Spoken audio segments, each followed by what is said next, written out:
Hello, it was on this day in 1923 that Charlton Heston was born.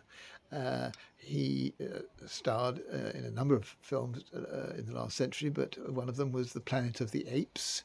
He played George Taylor, who was an astronaut who ended up on a planet where it appeared that human beings had become very subservient, and it was apes that were in charge. And it transpires through relationships and through things that happened to him that a nuclear war is what destroyed human civilization.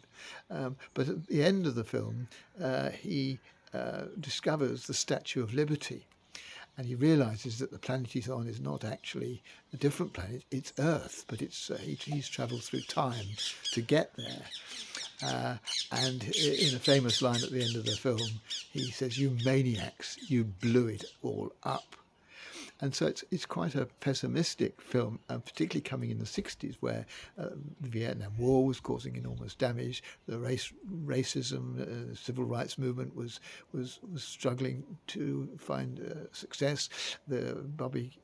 John Kennedy and Martin Luther King were assassinated, and there was the great worry all the way through the decade of nuclear mutual destruction. And so there was this film expressing something of the fear that many people in the 60s felt for the future of civilization. And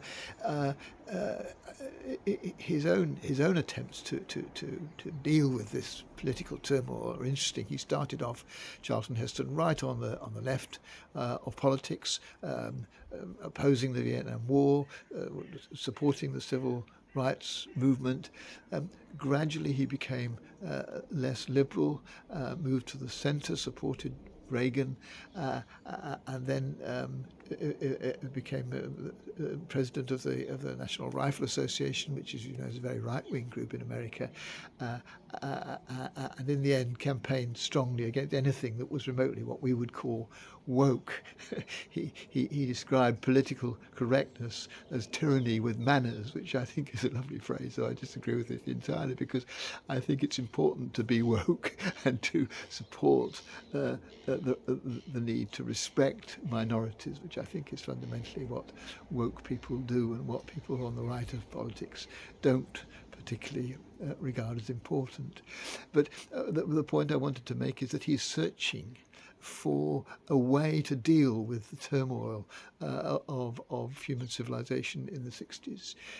And he doesn't seem to find a solution either in the left, in the radical, or in the right, in the right-wing approach to changing society. But he's engaged. And I don't know what your politics are. They may be the same as mine, or like mine, or they may be very different.